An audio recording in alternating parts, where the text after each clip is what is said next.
And our next comic book is Superman Unchained, issue number 3. This continues Scott Snyder's run with Jim Lee on the newest Superman title. Let's see how they did.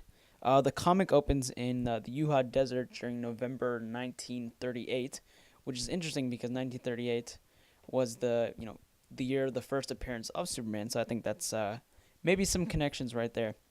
But what happens is that there's actually a bunch of scientists and military there, and there's a huge kind of like almost like a UFO crashes into the Earth. So we'll get to that in a second. We cut back to now where Superman is in the Utah Salt Flats.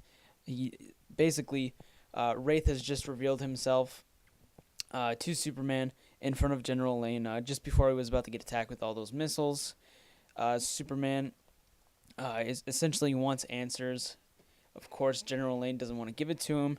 He starts smashing up some of the machines. The Wraith kind of, holds him down.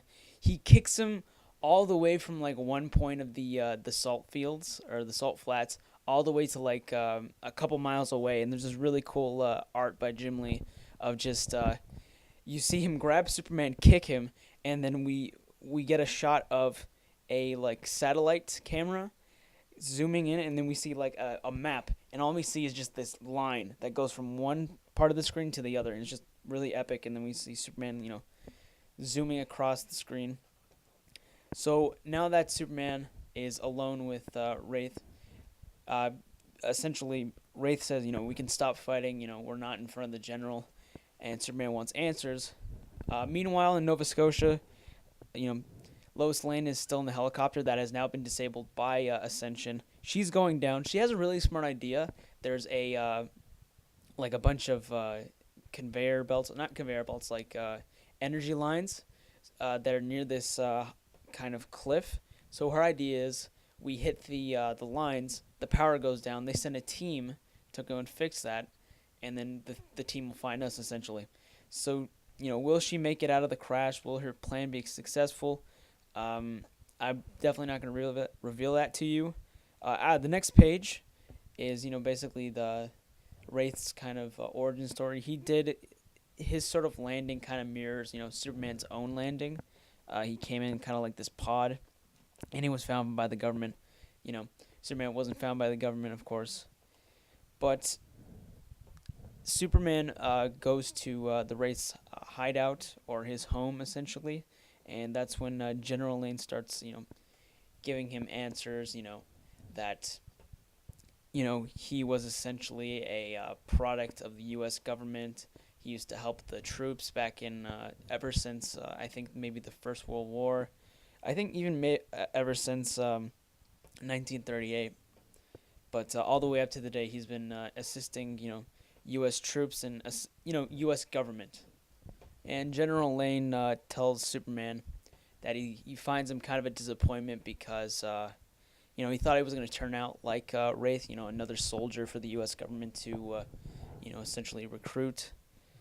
And, of course, there's a, huge, basically Ascension comes up on a screen. There's a huge attack, and I think it's Tokyo. Ascension is attacking Tokyo.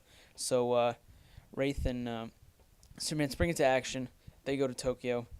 Meanwhile, Metropolis in the Maw prison, Lex Luthor is breaking out. I like how it goes back to Lex Luthor. It's a good thing that we're still keeping those storylines up, and it goes back to Wonder Woman.